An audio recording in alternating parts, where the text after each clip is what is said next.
8 short horror stories to enjoy a scary Halloween at home under the blankets. These creepy tales should be read aloud on October 31st with the lights dimmed and a lit flashlight beneath your chin. Whether you're going out trick-or-treating or spooking friends at home, there's nothing like a spot of storytelling on Halloween, and we have prepared a selection of dark tales to make your hair stand on end. Part of the fun is adapting the stories as you tell them to make them seem to have happened close to your own home, or the home of a member of your audience. We have left a blank space, like this, for you to insert your location of choice. 1. Headhunter. A family of 4, 2 young children and their parents, were traveling on the road when their car broke down. The parents went out to look for help and left the radio on for the kids in case they got bored. By nightfall, the parents still hadn't returned. Sat in the darkness, the children continued to listen to the radio and grew alarmed when they heard that a dangerous killer was on the loose, having escaped from a prison nearby. The newsreader warned listeners to take extreme care when going about their business. Time passed and the children waited. The silence outside the car was absolute until, suddenly, they heard knocking on the car roof above them. Clank, clank, clank. The knocks grew louder and faster. Doof, doof, doof. Unable to bear it any longer, the children opened the car doors and fled in terror. Only the eldest dared to turn to see the source of their fear. On top of the car was a large man, who was bouncing 2 objects on the top of the vehicle, the heads of the children's parents. Compiled by Camp Monitors. 2. The Madman Under the Bed. This is the story of a young girl called Sarah. As a child, Sarah was afraid of the dark and got a dog to keep her company. Subsequently, she slept peacefully knowing the dog was under her bed. If she was afraid, she only had to reach out her hand, and her dog would start licking it until she fell asleep. Years went by like this and Sarah grew up and the dog became old. One night, on the radio, she heard that a dangerous murderer was thought to be in the vicinity of. With her dog at her side, Sarah was not afraid. She got into bed, stretched out her hand, and the dog, as was its wont, began to lick her. She slept soundly and, when she woke up, she was surprised that the dog was still licking. Looking under the bed, she screamed. The dog lay dead and the tongue that was so tirelessly licking her belonged to a man. Compiled by Camp Monitors. 3. The Graveyard Challenge. Several teenage girls went for a sleepover at a friend's house, taking advantage of the fact that the parents were away. When they turned out the lights, they started talking about an old man who had just been buried in a nearby cemetery. It was said that he had been buried alive and could be heard scratching at the coffin, trying to get out. One of the girls scoffed at the idea, so the others dared her to go visit the grave right there and then. As proof that she had actually gone, she was to drive a wooden stake into the earth of the grave. The girl left and her friends lay waiting for her to return. But the hours went by and their friend failed to materialize. They lay awake, increasingly terrified. Morning came and the girl still had not appeared. So, when the parents came back, they all went down to the cemetery. There they found the girl lying on the grave. Dead. When she had bent down to drive the stake into the ground, she had caught the hem of her skirt. Struggling to get up, she thought the buried man had grabbed her. It was concluded that she died of fright. From Be Afraid, Be Very Afraid. The Book of Scary Urban Legends, by Jan Harold Brunvand. 4. Have you been up to check the kids? A teenage girl was asked to babysit for a family that lived in a huge, luxurious house.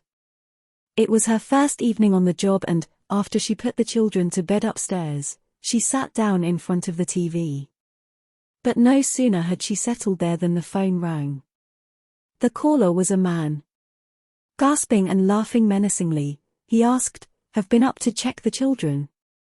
The babysitter hung up, convinced that her friends were playing a joke on her, but the man called again, and again he asked, "Have you been up to check the children?" Again, she hung up, now frightened, but the man called a third time. This time, he said, "I've taken care of the kids, now I'm coming for you." By now, the babysitter was truly terrified.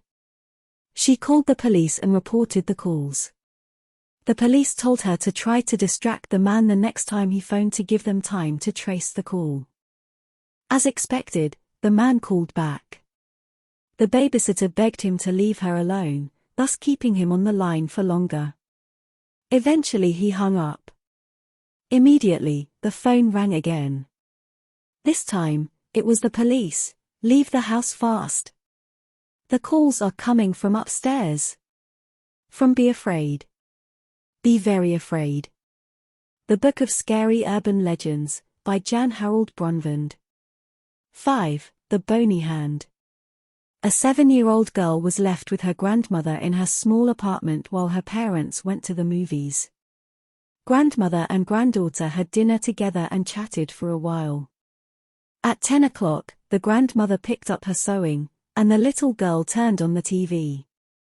They were sitting companionably together when the grandmother got a terrible thirst and asked her granddaughter to bring her a glass of water. "It's too dark," said the girl. "Don't be scared.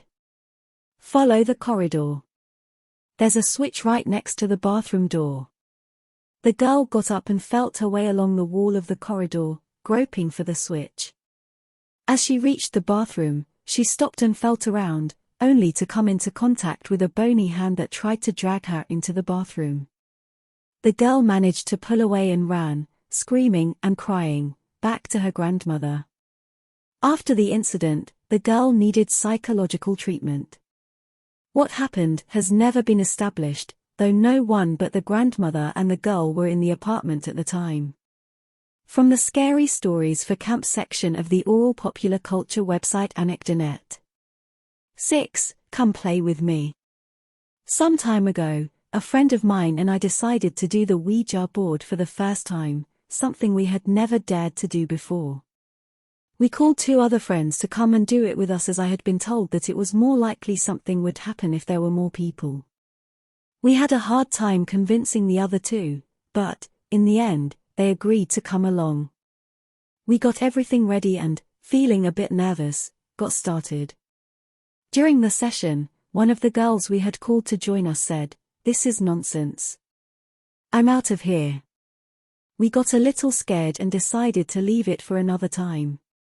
After a few days, the girl who had left called me, beside herself.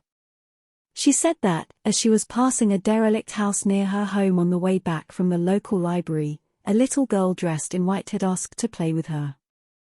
My friend told her that she couldn't as she was in a hurry to get home, and immediately the girl began to cry tears of blood.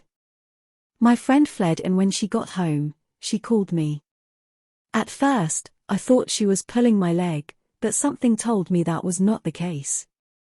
I began to think about the day we had done the Ouija board and how abrupt my friend had been when she had got up to leave.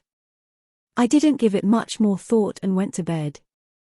The next day, my friend called me because she was going to be home alone studying and, as she was scared, she asked me to keep her company. I took a bus over to hers and we settled down with our books. After a while, we heard a scratching noise behind us.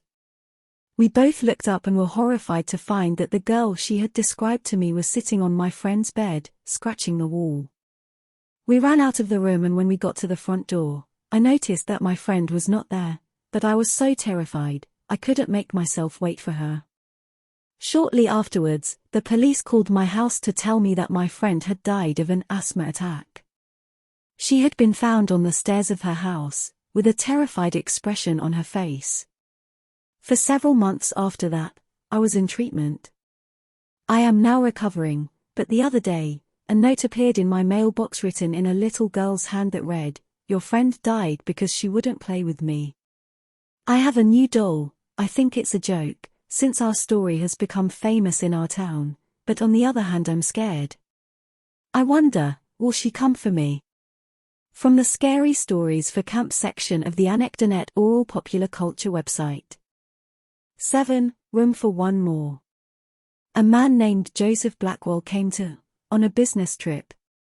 He stayed at the large house some friends owned on the outskirts of the city. That night they had a pleasant evening chatting and reminiscing about the past. But when Blackwell went to bed, he began to toss and turn and was unable to sleep. At one point during the night, he heard a car pull into the driveway. He went to the window to see who might be arriving at such a late hour. In the moonlight, he saw a black hearse full of people. The driver looked up at him. When Blackwell saw his strange face, he shuddered. The driver called to him, "There's room for one more." He then waited a minute or two before driving off. In the morning, Blackwell told his friends what had happened. "You were dreaming," they said. "That must have been it," he replied, "but it didn't seem like a dream." After breakfast he left for town and spent the day in the offices of one of the new high-rise buildings in the city. Late in the afternoon, he was ready to go back to the house and was waiting for the elevator to take him down to the ground floor. But when it stopped at his floor, it was very full. One of the people inside looked at him and said, "There's room for one more." It was the driver of the hearse. "No, thank you," Blackwell said. "I'll wait for the next one." The doors closed and the elevator began to descend. Moments later, there was a terrible crash and shouts and screams could be heard.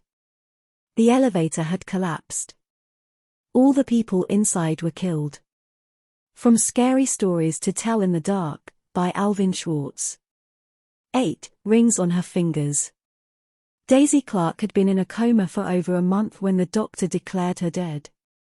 She was buried on a cool summer day in a small cemetery about a mile from her home. "May she always rest in peace," her husband said. But that was not how it turned out.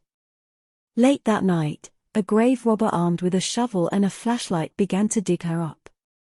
As the earth was still loose, he quickly reached the coffin and opened it. His hunch was right. Daisy had been buried wearing two valuable rings, a diamond wedding ring and another studded with a brilliant ruby.